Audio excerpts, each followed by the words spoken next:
I've been learning to deal with my grief, to cope with my grief, to understand that losses bring pain and sometimes it can be traumatic. And as I said, it changes, when you have a loss, it changes your life and the whole gamut of feelings. Sometimes people have losses and they're like, why am I feeling this way? And as a helping professional, you help them to understand that, hey, when you lose someone, it's like a part of you is really gone. And so you have this wave of emotions that you can experience, the grief, the anger, the guilt, the questioning, the hopelessness, the sadness. And that's some of what I help individuals to understand and to get through as they go through their own grief journey. And I don't know, I've always loved writing. So for me, I use and I encourage individuals, friends, clients to use journaling.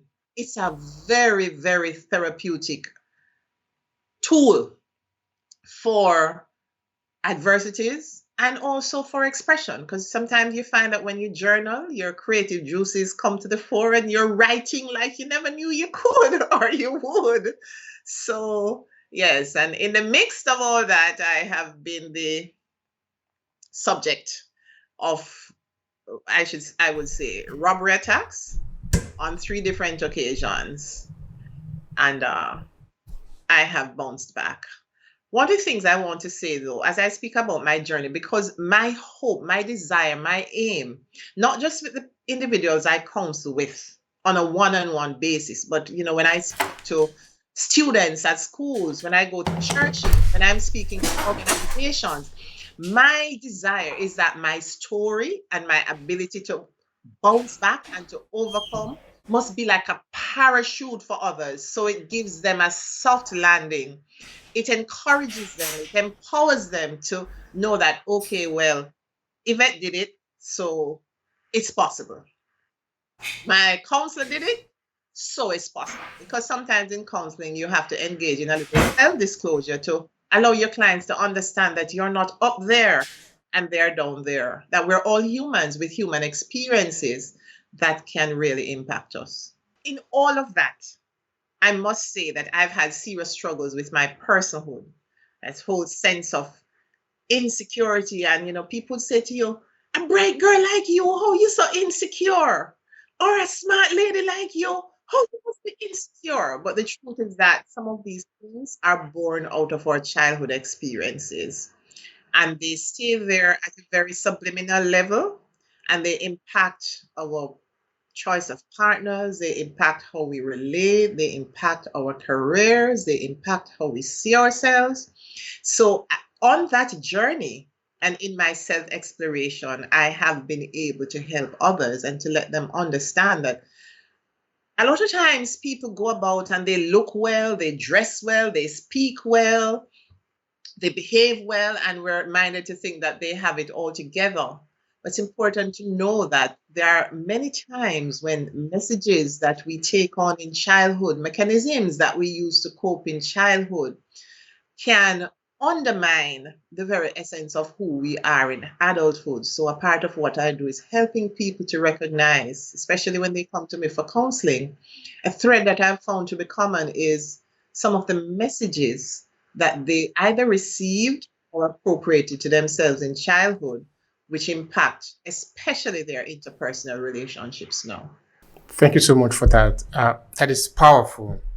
I'm going to spend some time there just now when you talk about yourself. And I think when you were also referring to going deep in grief and in loss, uh, I think those things actually reveal something to us, reveal the essence of life to us. In 2020, that was 3 years ago, I spent an entire year basically talking about self improvement in this podcast Mhm. because I find that to be very important, also because of the demography that we are serving, which is the African diaspora demography. And of course, we started with the immigrant in northern Italy because that was where my research actually started from. In that we have a lot of baggage that we are carrying along, no? We cannot pretend that it's not there. Maybe you have left your country because of war that is happening. And that in itself is a lot of things, you know. You have lost people if it is in the time of war. Yes. But let's say you haven't even lost any person, but there are a lot of psychological drama, trauma, and even drama too. Yeah. If Yeah. if you have been trafficked to Italy, like in the case of many Nigerian women, because that is what have happened to them until recently, it has subsided. And in many other instances, it becomes very important that we look at ourselves again and ask the question, who really I am? Oh, yes. Yeah. So at a certain point, I decided to write a book that I titled Crisis of Identity, Oh, yeah. because it is very important for us. Anyway, I want to take us back a bit to what you were saying. I want you to explain to me, what do you mean by going deep in grief and in loss? I want you to explain, because now as a psychologist, you are helping people.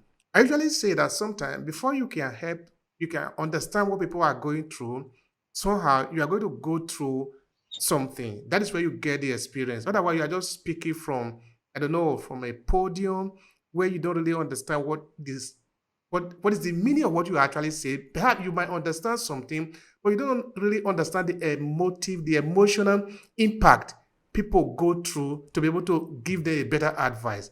Therefore, you need to live so that you can talk about life. Yeah. So help me understand what you mean by going deep in grief and in A loss. lot. Well, previously I had a very basic idea of, like loss, you lose someone and you cry a bit and so. But then as I studied and as I had my own experiences, first of all, it is so important to honor the emotions we experience with grief. And to understand that when we speak about loss, we're not just speaking about loss of an individual. We speak about loss of what we have come to know as normal.